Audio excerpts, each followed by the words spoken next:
something else will be needed if we want Tesla to win that competition. Xi Jinping is the alpha male, and these guys are nothing to Xi Jinping. They're like little nothing people, and Elon Musk is like nothing to Xi Jinping. Germany needs to have a robust, self-interested nationalism that is not Nazi.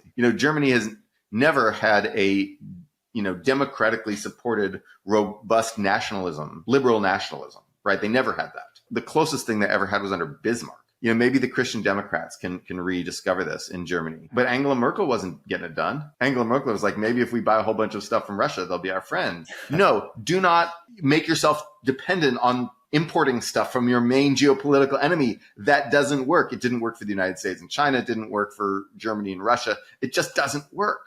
Yeah. Don't do that.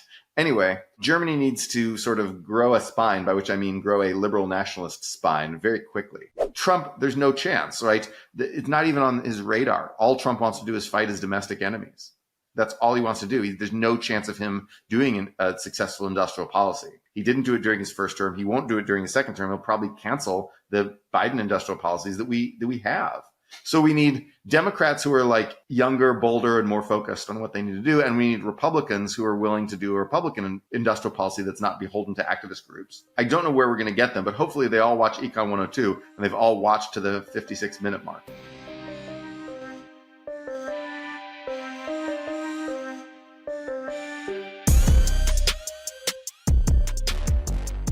Welcome to Econ 102, where economist Noah Smith and I make sense of what's happening in the news, technology, business, and beyond through the lens of economics. Let's jump right in. Hey, Noah. Hello. Hey, how's it going? Oh, it's going all right. How about you? Doing okay. I'd love to deep dive on trade today, if that's cool with you. Let's do it. Okay, great. So you just wrote this article on tariffs. Why don't you unpack what you're saying in this article, and then we'll zoom out.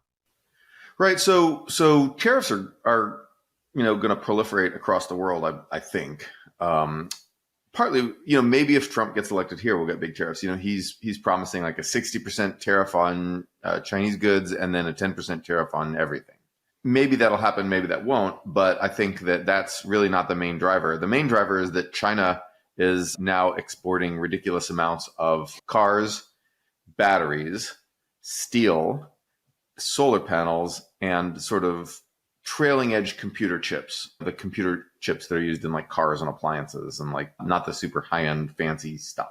So China is basically dumping all those things on the world market. And China is doing this because real estate, which was the big driver of China's economy for decades, imploded and is basically collapsing and there's much wailing and suffering and destruction.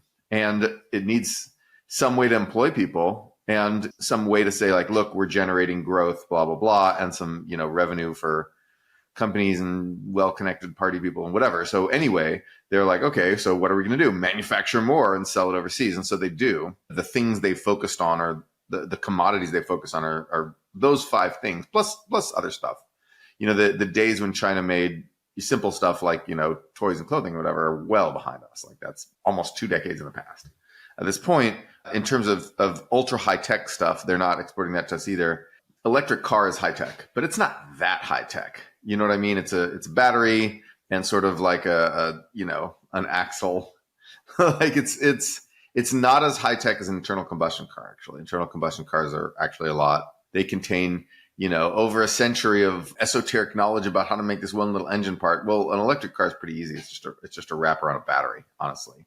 And then a battery is pretty easy. It's just some chemicals and like a piece of metal. Obviously it's not quite this simple, but so these are not super high tech things. Trailing edge semiconductors, that US is hotly debating whether China can mass produce 7 nanometer semiconductors, or chips or whatever. And but the things in cars are like 128 nanometer chips. It's like not even, there's no question that China can produce lots of those in large volumes, and it's pumping up the volumes massively. And steel, China doesn't make the best steel stuff in the world. India does. And Japan and parts of Europe, they make the best steel in the world. America has like a couple steel companies that are not U.S. steel that make good steel, but China makes like okay steel. But yet it makes a lot of it, like unbelievably large amounts. And this is fueled by cheap coal. I could go on. But the point is that China is just massively flooding export markets with all this stuff. And some of them are like, yeah, sure, we'll take that. Great, says Vietnam. Okay, cool. But India is like, no, we don't want that. Get out of here with that. And Europe is starting to get upset because they realize their domestic car industry is going to be devastated.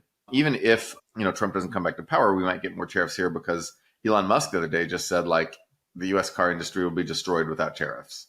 I think that tariffs are coming in response to the great Chinese goods dump. Why don't you explain the theory behind tariffs? What are the impacts of that going to be?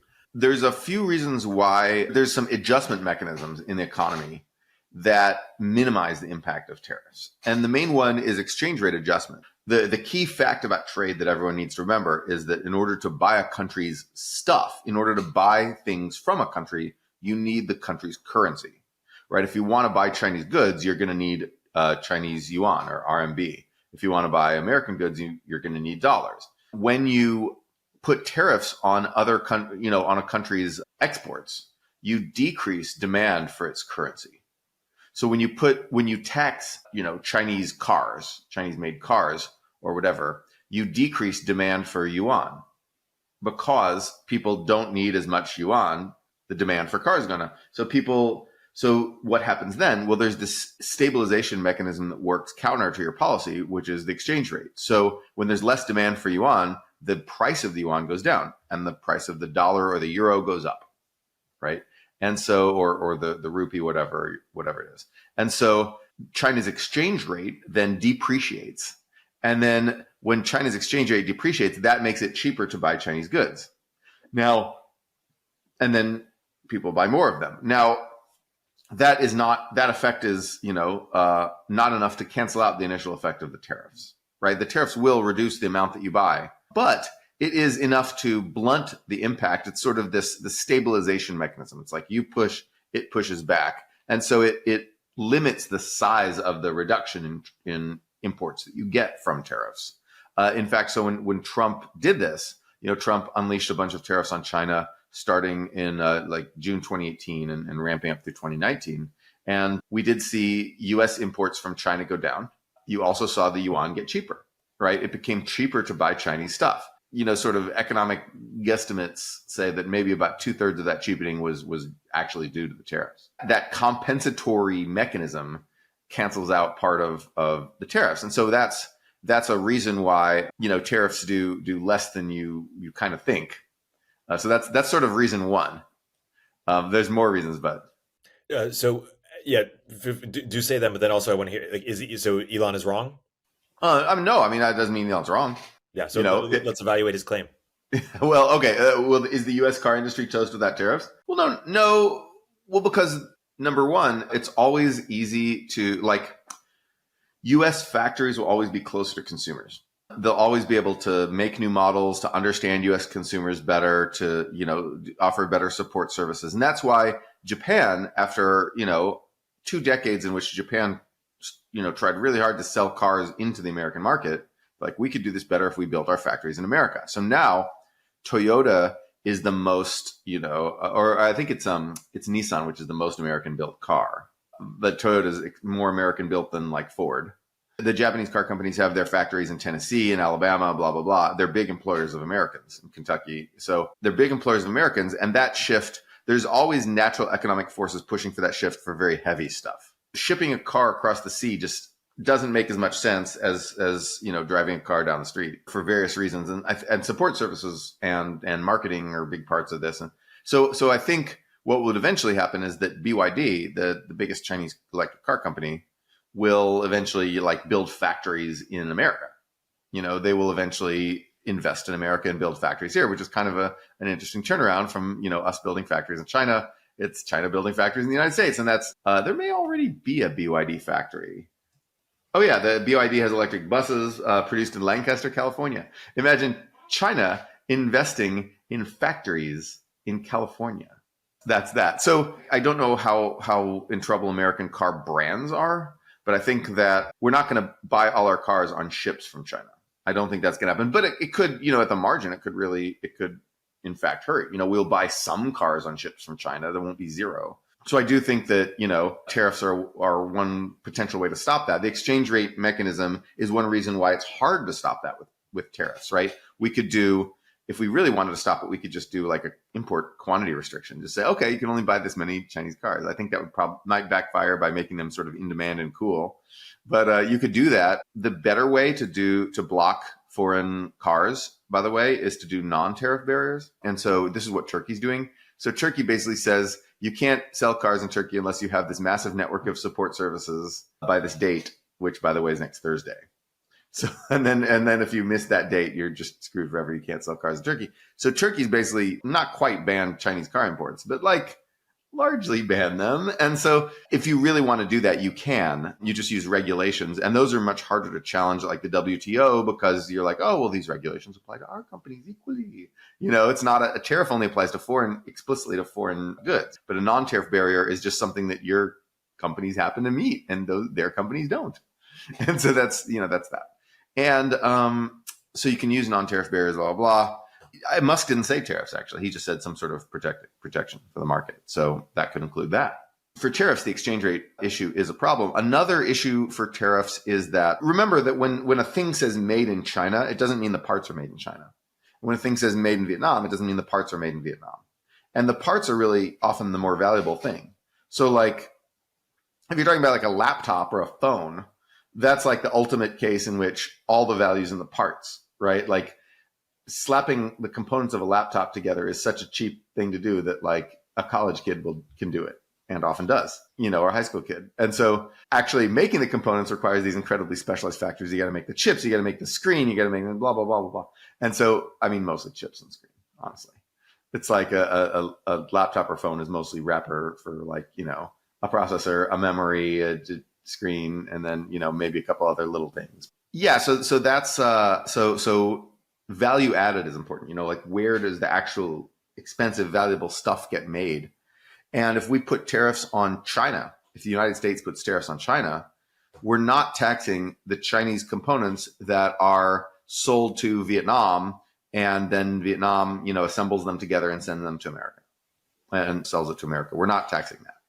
And we're not taxing Chinese car parts that are sent to Mexico to factories that may even be owned by Ford and GM, or maybe by Chinese companies. And those cars are sold to America untariffed, completely untariffed. Tariffs do not take into account parts content, and the reason for that is that we don't have data on it. We actually can't do that yet. Sometime in the future, we will be able to do that when we are able to. We have a database that tracks where every part was made, and then we will be able to do value-added tariffs. Right now, we really aren't, because it takes years to just track down where all the parts came from, and we just don't have the data. So anyway, large parts of Chinese production will then go untaxed by tariffs. So that's a sort of a second limitation. Hey, we'll continue our interview in a moment after a word from our sponsors. If you're a startup founder or executive running a growing business, you know that as you scale, your systems break down and the cracks start to show. If this resonates with you, there are 3 numbers you need to know: 36,000, 25, and 1. 36,000. That's the number of businesses which have upgraded to NetSuite by Oracle. NetSuite is the #1 cloud financial system, streamline accounting, financial management, inventory, HR, and more. 25. NetSuite turns 25 this year. That's 25 years of helping businesses do more with less, close their books in days, not weeks, and drive down costs. 1, because your business is one of a kind, so you get a customized solution for all your KPIs in one efficient system with one source of truth. Manage risk, get reliable forecasts, and improve margins. Everything you need, all in one place. Right now, download NetSuite's popular KPI checklist, designed to give you consistently excellent performance, absolutely free, at netsuite.com/102. netsuite.com/102 to get your own KPI checklist. netsuite.com/102. You're the US or you're China. How should we be thinking about your optimal sort of trade policy, taking everything into account? Economic growth, geopolitics. Why don't you sort of, like sit in this position of thinking about a country's trade policy and describe to us how they should be thinking about it? Well, so that's a really good question because, I was talking about tariffs do this, tariffs don't do that. That's assuming you want to keep out Chinese cars. Maybe you don't. I think that the United States should and will maintain some car industry and battery industry production capacity. But having all of our cars, produced in the United States is not an objective we should have. A lot of these commodities are things we need to decarbonize, right? We need more electric cars. We need more solar panels. We need more batteries for everything. And buying stuff from China cheaply is a way to quickly do that. China has, the Chinese producers are getting all these subsidies, but they're not making good margins, right? Like their domestic market is basically collapsed. They not collapsed, but it's not growing anymore because their economy is in trouble from this real estate bust. And so they're selling at a very thin profit margin or maybe even a loss, right? And oftentimes the government's just saying produce more, and then and they're like, in the steel factories especially are just like, oh God, we're not making any profit. We're actually taking a loss. It's like, we lose money on every unit we ship, but we make it up on volume. Yeah, exactly. Well, that's basically what China's doing with a lot of these commodities like steel. And so, and solar panels, they're not making any profit on that. Electric cars, they'll make some profit on that. Chips, the like 128 nanometer chips or whatever, they're not making any profit on that. So like, why do they do it? Why do they do it? So people can have a job, so people don't like riot and overthrow the government. And also because, so they can say, look, our manufacturing is growing, blah, blah, blah. You should invest in us because they think it'll be good for advertising their country to investors, which it won't. Everybody immediately sees through that. But then it's good for them to be able to say, look, we met our 5% growth target, which they didn't, but it makes it less of a lie.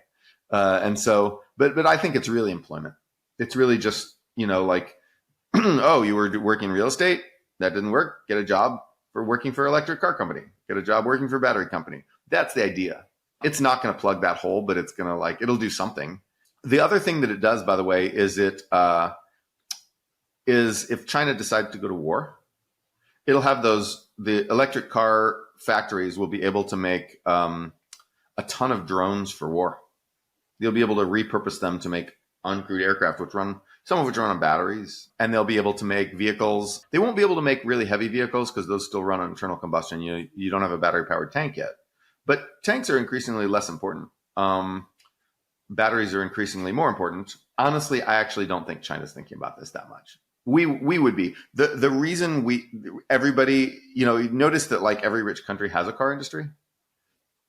Not every rich country has a PC making industry, but every rich country has a car industry. And the reason is because World War II was won by car industries. Car factories turned out planes and ships and, all kinds of tanks and everything, right, was done by car companies. And so you can really easily convert a car factory to a tank factory. And with a little effort, you can convert it to a plane factory like at Willow Run, where they made all the B-24 bombers in World War II, where Ford made those bombers. By the way, if you get a chance to read about Henry Ford and World War II and all that stuff, read it and then realize it's like you're reading a biography of Elon Musk. Honestly, yeah. It's amazing how parallel those trends are. Say more about that. Oh, Ford and Musk, it's unbelievable how the big difference is that Ford had the son that he wanted, Edsel, which the car was named after, obviously. He wanted to sort of take over someday, and he was disappointed because Edsel was a lib. Edsel would hang around with Jews, and he would party with these kind of socialist leaning, lefty leaning people, and that made Ford really mad. And but Ford sort of had this idea that he was going to take over the empire. I think rumors say that Elon is also mad because his kids are kind of libs. But then I don't think Elon has groomed, any of his kids. Maybe XAE12 will take over the Musk empire. But yeah, Ford, is this titan of industry, built this car company by himself. Ultimately, his car company fell behind for a while before, his grandson sort of righted the ship in the 50s. Classic, founder, very dictatorial in how he ran the thing. And then he invented mass production methods that really just beat anything that anyone else had. And it really just changed people's idea of what was possible and revolutionized transit. But then he got really mad at government sort of intruding on business stuff. He sort of started out as kind of a normie lib and then became increasingly right wing as time went on. He really just wanted to control what people said about him. So he bought the Dearborn Independent, a newspaper, and then it became the most widely circulated newspaper in the country because every Ford dealership sold the Dearborn Independent. And so you're like, oh, that's not comparable to buying Twitter. It was just some little local paper. But yes, then the Ford dealerships started selling this, and it became, it was much more popular than like the New York Times or whatever. So he did that. He bought his equivalent of Twitter, what was available with 1920s technology or whatever. And then he started running basically anti-Semitic columnists who wrote, like, there's one guy who wrote this long series like the International Jew, and it was like people had insane attention spans in those days. And so this was like a 120-part series. If you want to read 120 articles about the influence of the International Jew, well, someone back then did. Wow. And so he ran this guy, and he got, everybody yelled at him. All the intellectual liberals of the day yelled at him a lot over this. And he fiercely defended his honor and said, I'm not an anti-Semite, and blah, blah, blah. So it's very similar to, Musk and the sort of Twitter Nazis who are sort of taking over Twitter. And then, and Ford had a factory in Nazi Germany, Opel. There was this, big factory in Nazi Germany. And basically German factories were more productive than American factories at the time. And so it was like, and they were going to expand into Europe, and so these factories many people question whether these factories compromised Ford's, loyalty and blah, blah. Ford, for his part, was extremely anti-war in terms of lend-lease. So when the Nazis started attacking, UK, so they took over France. This is like 1940, 41. They took over France, and they were bombing England, and they were like threatening to take over England, and they never did because they weren't good and competent enough to do that. But they threatened to. And we started doing lend-lease, right? Lend-lease was basically we gave equipment to the British. The same thing we're doing with Ukraine, right? We sent them equipment. We mailed them some tanks. We actually weren't very good at war production when we were doing lend-lease. We actually kind of sucked. It took us a couple years at least to sort of rev up our military machine. And then a few more years of World War II till it really reached big levels. But lend-lease, Ford was really opposed to this, and he refused to build military equipment for the United States. And Bill Knudsen, his former employee, who was himself pretty, conservative, pro-business, anti-New Deal, whatever, but then was sort of co-opted by the Roosevelt people, hired by the Roosevelt people. He went to Ford's office and tried to persuade him to, this is all in Freedom's Forge, by the way. He went to Ford's office and tried to persuade him to make stuff for the government. And Ford is like, no, get the fuck out of here, and just yelled at him, and they had this big screaming match, and he went out. And then, Ford used his media influence to try to be for U.S. neutrality in World War II. And then Pearl Harbor happened, and Ford realized that okay, so this is not going to happen. And so Ford is just okay, Ford will build military equipment. But then he was still so disgusted with the idea that he left the doing of that to Edsel. Who was a very good operations guy, actually. Edsel was pretty skilled. Edsel was really sick his whole life. And so that limited his effectiveness. And he was also sort of, he could never quite live up to his dad's standards. Ironically, his son, Ford's grandson, also named Henry Ford, lived up to Ford's standards quite well and turned Ford back into this massive globe spanning powerhouse, and was actually really great. So it's the family business thing eventually worked, but Edsel was actually pretty good. He probably could have done that had Ford not constantly pressured him and bullied him. And also there's a whole lot of interesting stories here. There's another book called The Arsenal of Democracy by A.J. Baime, which is Baime, which is a great sort of history of the Ford family during this time. And that's interesting to read. Anyway, so Ford eventually got with the program reluctantly, and, throughout the war faced, and I forgot to mention, he had been part of the America First League or Society. I don't actually remember, with Charles Lindbergh.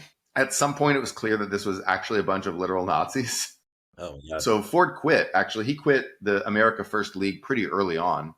Because of allegations of, anti-Semitism, blah, blah. Charles Lindbergh took a lot longer to quit. He was a much more ardent sort of admirer of Nazi Germany than Ford was. Ford didn't actually think Nazi Germany was that great. He thought like America was the greatest. Lindbergh thought like, wow, we need to be more like Nazi Germany. Look how cool they are. Look at their spiffy stuff, like they've got such great planes. And Lindbergh was very impressed with Nazis. Anyway, he stayed in the America First League longer, but then sort of that kind of collapsed after Pearl Harbor, because people realized that America First was not like was America First. It was the opposite of that. It was one of these cases where people just name themselves like the exact opposite of like what they are in one of these movements. I'm sure you can think of other examples. Like just because you say you're America First, just because you put that name on your society, anyone can do that, right? You can. I don't even know. Like, what's the best example of like a movement these days that like calls himself one thing and is exactly the opposite of that thing? Well, how about just not these days, but Nazi Germany, the Democratic Socialist. Sure. Democratic People's Republic of Korea. I mean, when I was a kid, we would always say the pro-life movement, which was very ardently pro-death penalty. It's like, come on, but you can call yourself whatever you want. And so anyway, that sort of collapsed. And so those are the parallels between Musk and Ford. If the history repeating itself in this case would be that we get into a fight with China. China destroys our bases around Taiwan as a prelude to an invasion. Then people are going to ask Elon Musk some hard questions about like, how about your factories in China, sir? And like, does being America First mean that you don't support us fighting back after they kill a whole bunch of Americans? So that would be the hypothetical in which history would repeat itself. Because that's what happened with Henry Ford. Japanese Empire killed a lot of our guys. We were like, okay, fuck them. We're going to go get them. And then you sort of had to get with the program at that point. And that created a nationalism that lasted, I would say, up till the Vietnam War. Even if that doesn't happen to that same degree, it does seem that at some point Elon is going to have to, answer some questions about it. If that sort of conflict picks up, he's going to have to make a move to some degree. No? Sure. Right. And, this is Elon will get a big helping push here from Xi Jinping, because Xi Jinping is going to stick the shiv in Tesla pretty hard. Xi Jinping does not want the electric car market to be ruled by, foreign branded cars, even if the foreign branded cars are physically made in China. He does not want that, right? Xi Jinping wants the world to be ruled by BYD cars and Chinese brand cars. He does, Tesla making its electric cars in China is an intermediate step for Xi Jinping. It is an intermediate step that he will then dispense with, and he will shiv the fuck out of Tesla, just as he is doing to Apple right now. So you see this with Apple. Apple put all its factories in China, often through like a third company like Foxconn. Now China is sticking the shiv in Apple by making people buy Huawei phones instead, by basically like using non-tariff barriers to attack Apple as a company. China can do whatever it wants. Like it doesn't, like it just does whatever it pleases, basically, whatever Xi Jinping pleases. So Apple is now like panicking, right? Apple is now looking for the exits, is looking to India primarily, somewhat to Vietnam, but it's really looking for other places to make huge numbers of phones. Where can we make huge numbers of phones? And I think India is the answer that it's getting. And so it's ramping up as fast as possible. But because one of the big reasons that Apple was in China is because then you're close to the Chinese customer. Then you can sell to China. It's this giant market. Everyone who wanted to go to China, put their factories and offices in China, always thought of this market of, 1.4 billion consumers. Not literally the babies, and they're not consuming, but it's like a billion consumers. Oh my God, if we got even a small sliver of that market, it's insane revenue. It's insane profits for us. Right. And so that did work for a few companies. There were a few companies that really happened for. And then, a lot of companies that didn't happen for. Apple, it looked like it was happening. Now it's not going to happen because China has no intent of letting the future be dominated by American brand phones. Of course, it will be outside China, but China has no desire to have everybody in China using a foreign branded phone. And China will have no desire to have people driving foreign branded cars. They do not want Tesla cars. And Tesla is one of their big competitors in Europe. And Tesla's one of their big competitors in America and, other countries like, Brazil, Indonesia. Yep. All over the world, Tesla is, as people shift toward electric cars, since electric cars have improved in performance so much that they are now the best thing that you can get, basically. Tesla's the leading, that's the luxury brand. It's the nice electric car brand, but BYD is insanely cheap and pretty good. Tariffs will not protect America, will not protect Tesla's market share in Indonesia. American tariffs will not protect Tesla's market share in Brazil or Tesla's market share in Italy or blah, blah, blah, blah, blah, or wherever. It will not protect Tesla's market share anywhere outside the United States. So something else will be needed if we want Tesla to win that competition. Everyone talks about like, oh, Elon is compromised because he has these factories in China. I think ultimately that will not be true because he knows that China's going to shiv him. Yep. He knows it's a matter of time before Xi Jinping shivs him. Xi Jinping is the alpha male, and private entrepreneurs, be they Jack Ma or Pony Ma or any of the other guys named Ma. No, any of the other Chinese domestic entrepreneurs, these guys are nothing to Xi Jinping. They're like little nothing people. And Elon Musk is like nothing to Xi Jinping. What's Elon's backup plan? Or what's he going to do if that happens? I don't know. He's going to have to make cars somewhere else. Make cars somewhere else, but also, more importantly, sell cars somewhere else. And I don't know how, Tesla's going to have difficulty competing on price with BYD. They're going to have a real trouble. And that's one reason why their stock has suffered. Tesla's stock is not suffering because like Elon's shitposting on Twitter. Tesla's stock is suffering because BYD is selling cars really cheap and like they're not bad. It's like for many customers in the world, cheap and not bad beats like, much more expensive and slightly more awesome. Yeah. And so I don't know what he's going to do. I don't know.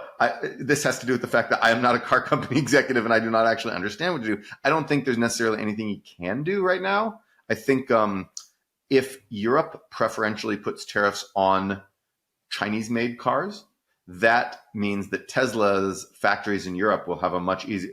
Europeans will buy Teslas from European factories, right? From factories in and around Europe, preferentially to Chinese cars. So that depends on Europe actually, sort of like waking up, growing a spine, and taking concerted action. Europe only takes concerted action against like tracking cookies. That's the real great menace that Europe protects itself against, right? The menace of tracking cookies, and then chatbots, like that's what Europe can protect itself against. Like Europe actually putting tariffs on Volkswagen-owned electric cars in China, like made in China, like Volkswagen made like cars that are made by Volkswagen factories in China. Is Europe really going to tax that? Like, are they going to really like grow a spine and do that? It's not clear. Like Europe is just a giant fail whale in so many ways. Like they can't even like build shells to like supply Ukraine to hold off Russia. Right. They're like, oh no, we only have 10 times the GDP of Russia and 3 times the population. We can't hold them off. America, help. And they're like, we're going to just cancel all our nuclear power plants because we saw some activists, demonstrating a nuclear. It's like the most helpless crap. This is partly our fault. We infantilized Europe because of World War II. We short-sightedly, they said that the purpose of NATO in the early days was to keep the Americans in, the Russians out, and the Germans down. That was a very commonly said thing in the early decades of NATO.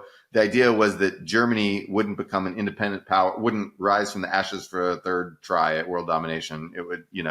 It would be a subordinate to America, and the Americans would remain engaged. And that was why the British and the French and all these people wanted NATO, right? Partly because it made Germany sort of subordinate, but that infantilized Germany a bit. Germany needs to have a robust, self-interested nationalism that is not Nazi. It's been a long time since that was the case. It's been a long time since Germany had, Germany has never had a democratically supported, robust nationalism, liberal nationalism, right? They never had that. The closest thing they ever had was under Bismarck, right? And that was not very liberal at all. Like Bismarck was not liberal, but that's closer than anything else they've had ever because they were formed in like the 1870s, right? So Germany needs to rediscover muscular liberal nationalism. It needs to rediscover like that, FDR style liberal nationalism that is neither Nazi nor helpless, flailing Green Party self-destructive crap. They need that middle path. Maybe the Christian Democrats can rediscover this in Germany. Hopefully they can, because but Angela Merkel wasn't getting it done, right? Angela Merkel was like, maybe if we buy a whole bunch of stuff from Russia, they'll be our friends. No, it's like, that's one of those things that never works. Like, when the evil wizard is like, maybe if I turn into a giant snake, like, no, do not turn into a snake. That will not work. And it's like, no, do not make yourself dependent on importing stuff from your main geopolitical enemy. That doesn't work. It didn't work for the United States and China. It didn't work for Germany and Russia. It just doesn't work. Yeah. Don't do that. Anyway, Germany needs to sort of grow a spine, by which I mean grow a liberal nationalist spine very quickly. So circling back, let's say we could go back 15, 20 years and we know what we know now. What should the U.S. have done differently as regards of its trade policy or its policy towards China? Well, back in the 2000s, when they were really manipulating their currency, we should have branded them a currency manipulator and taken efforts to force them to not do that as much. That would have been really smart. And so for the audience who may be unfamiliar, explain how that currency manipulation works and what are the impacts? Why is it good for them or bad for us? Back in the days when we took World Trade Organization rules seriously, there was this thing where you're not allowed to like do retaliatory trade barriers, tariffs, and other things like that on a country unless they do certain no-nos. And so you have to basically brand them a currency manipulator. You have to say, okay, you're manipulating your currency, and therefore we're going to slap you a whole bunch of penalties on you until you stop doing that. And we didn't do it. We refused to do it because American companies were making stuff very cheaply in China, and because we wanted the Chinese market, and because we wanted to keep the peace with China, and we thought they'd be liberal. We thought they'd be, a responsible stakeholder in the international order, blah, blah, blah, blah, blah. And so we didn't do any of that. We didn't brand them a currency manipulator and take action, and we should have. The fact that they did manipulate their currency very heavily in the 2000s, that hollowed out a lot of our manufacturing in ways that we were overly optimistic based on our competition with Japan, Germany, Korea, and these other things. That the competition with them didn't actually end up hollowing out our manufacturing. There were lots of fears that Japan was going to just manufacture everything and America wasn't, and that never was possible. That was never going to happen. It never came close to happening. There were many reasons why that wasn't going to happen. It did happen with China. Obviously America still manufactures a decent amount of stuff, but like a lot of the things we feared happening with Japan that never could have happened, and with Germany to some extent, actually did happen with China. China actually, because China was so much cheaper, like Japanese wages were pretty close to ours, right? And Japanese costs, materials costs and land costs were in some ways higher than ours. It was this rich country. It was never going to take all our stuff. But then China was this enormous country, with this enormous domestic market who could take advantage of clustering and agglomeration effects. And they were so much cheaper than us in the 2000s. Like, you could make stuff in China for like a fifth of what you could make it in America. It was nuts. The cost advantage was unbeatable. And so everyone went to China. And also this factories weren't going to like go to Japan because of the Japanese market. Because, well, first of all, because Japan protected their market with non-tariff barriers in the 80s, but also because Japan's small, right? Like the lure of the great Japanese market just wasn't happening. Like it's just one more niche market. Now Japan is about a third as big as America. At that time, it's maybe closer to half, but so it wasn't actually that big. The Chinese market, the potential market for like 1 billion consumers, everyone wanted to go to China. So when you add, so letting China manipulate its currency threw fuel on that fire. And there's lots of papers showing absolute devastation for American factory workers in the decade of the 2000s. Now that stopped later, but then the damage was really done. Chinese costs rose and, China sort of maxed out on a lot of the stuff, but by then the damage was really done. And but the other factor that we never thought about, that we should have thought about, was geopolitics. The idea that Japan was our ally. Japan, since World War II had been our ally, but really since the 60s had been America's staunch Cold War ally. And hurting Japan's economy really hurts us because it hurts one of our most important allies. So, but with China, letting China do, like as much manufacturing as Europe and the US combined. I mean, like to some degree, a lot of that we couldn't have stopped or also trying to keep China down would have been kind of a cruel thing to do when they had like so many poor people to start out with. But the point is that allowing us to lose so much competitiveness put us in a bad situation militarily relative to China. It will make it easier for China to kick our ass in a protracted conventional conflict. And so that was really a bad idea. Nothing like that was ever possible with Germany and Japan. They were our allies forever. But with China, really, this was a giant blunder. We should have maintained a lot more domestic manufacturing capability through things like industrial policy, through having a balanced currency, not having the strong dollar thing that basically makes our exports incredibly uncompetitive. All these kind of things. There's a lot of things we should have done that we didn't do, and so we lost our crown as one of the main factories of the world. And now maybe we can get it back, but that's dependent on Congress. On Congress doing what exactly? Well, so Congress has to fund and sustain the industrial policies we've already done. The IRA and CHIPS Act were great, but we need to keep that money going. So if Trump comes in and just cancels that, we're screwed on that front. So we also need to do friendshoring, and that's a thing that your average American isn't going to care about and may even be scared of. We need to move factories from China to India. But when the average American hears that Apple's building factories in India, they think the alternative is America. They don't realize the alternative is China. So we need to do a lot more friendshoring, and that's a thing that is not popularly understood. We need to basically focus on friends much more.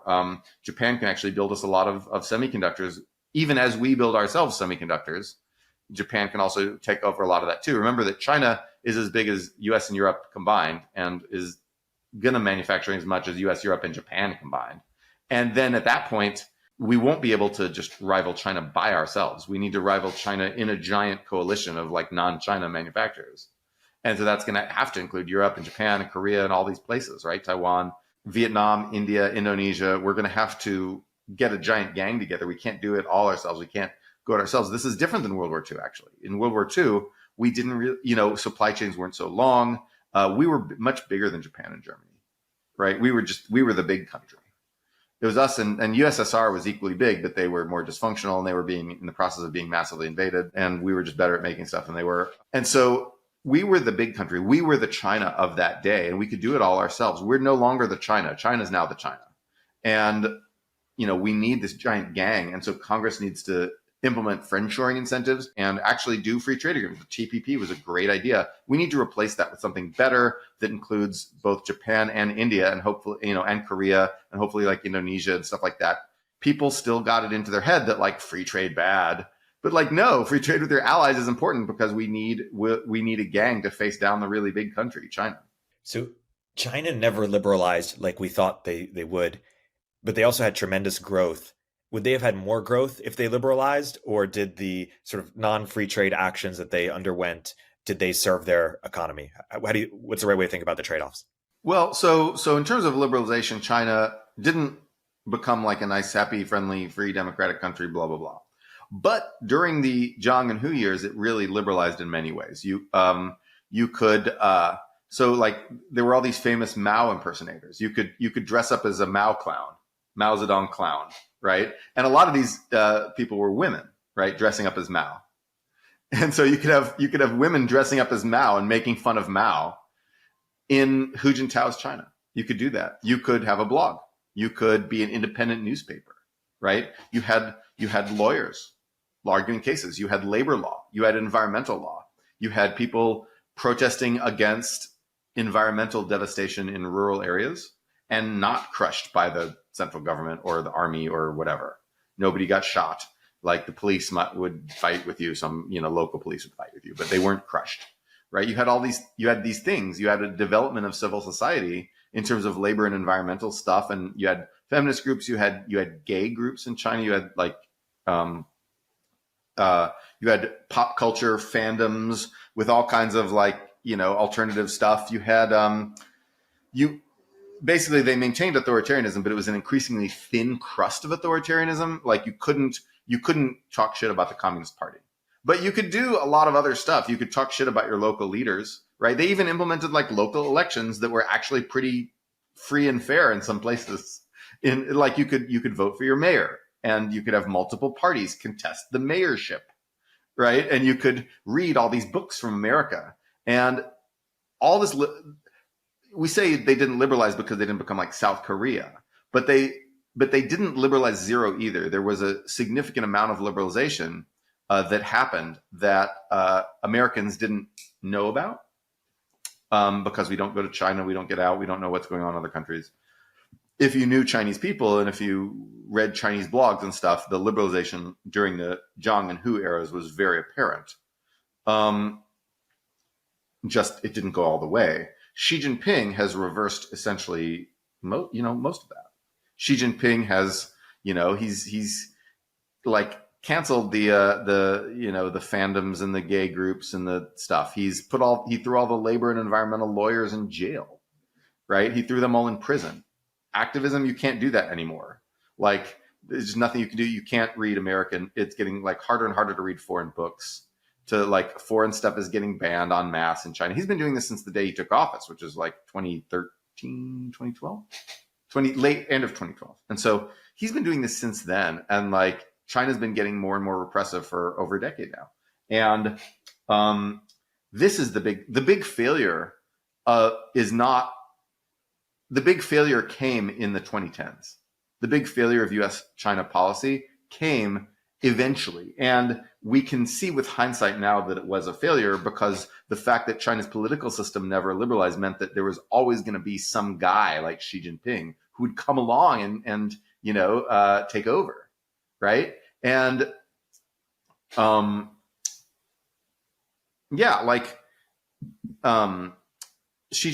Jinping was always on the way, right?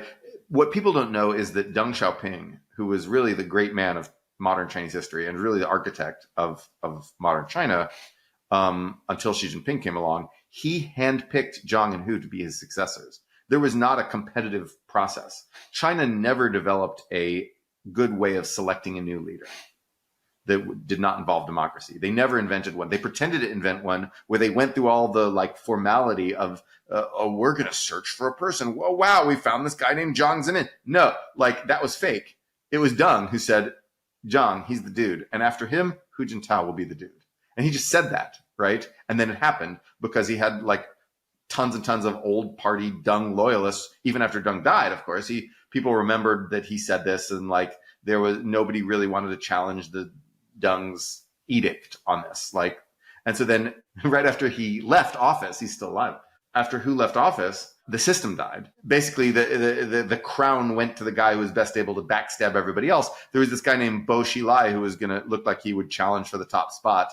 And Xi Jinping had his guys throw Bo Xilai in prison for the rest of his life. And so basically this whole intra-party mafia style knifing of people returned. And so a strong man took over. And that's what happens.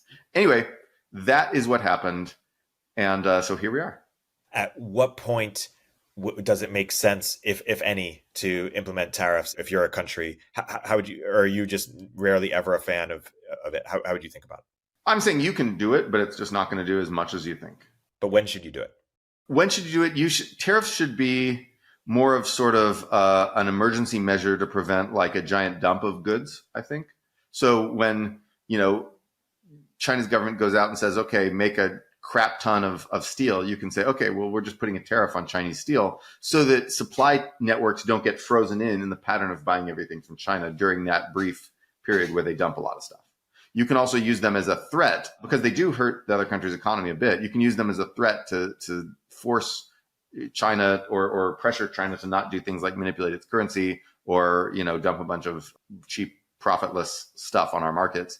Blah, blah. So you can use it as a threat. You can use it as an emergency measure, but over the long term, it is not going to be successful in protecting your domestic industries. You'll need other stuff for that. And what are the other best mechanisms to do the same thing, to get the same result?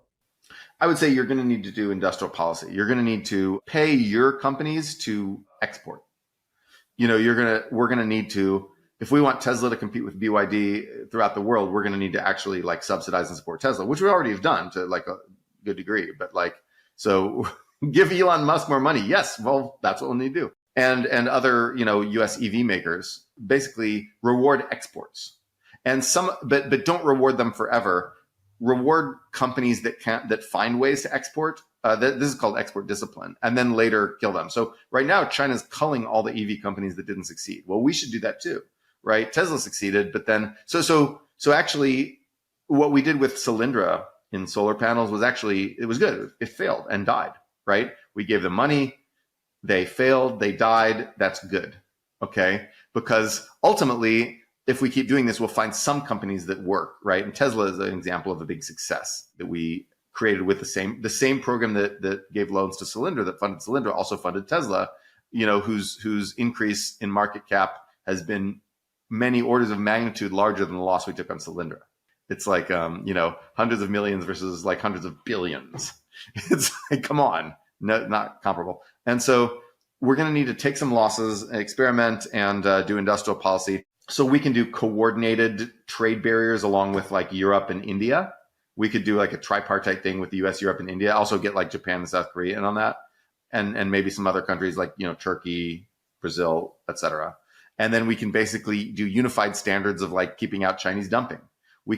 We'll need allies for this. That's not the kind of thing that Trump is good at or cares about or even knows is a thing at all. Like, it is the kind of thing that Biden could do if he were, a little more on the ball, and that some of the people, like Jake Sullivan could do this, right? He's a young guy.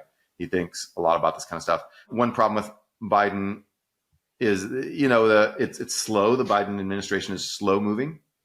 It needs more like, bold, dynamic stuff. Is it partly because Biden's old? Yes, probably, but also partly because Democrats are a party that has to please a lot of, sort of activist interest groups. And what we need is a Republican who is willing to do like a multilateral industrial policy. We need, Reagan would have done this if Reagan existed today. George H.W. Bush would have done this if he existed today. But those guys they're not around, right? Nikki Haley might do it, right? If Haley were elected. Trump, there's no chance, right? It's not even on his radar. All Trump wants to do is fight his domestic enemies. That's all he wants to do. There's no chance of him doing a successful industrial policy, right? He didn't do it during his first term. He won't do it during his second term. He'll probably cancel the Biden industrial policies that we have. So we need Democrats who are like younger, bolder, and more focused on what they need to do. And we need Republicans who are willing to do a Republican industrial policy that's not beholden to activist groups. We need all those things. I don't know where we're going to get them, but hopefully they all watch Econ 102 and they've all watched to the 56-minute mark. Exactly. And that is a perfect place to wrap. We were right at the hour. No, this was a great conversation about trade. And as always, until next time.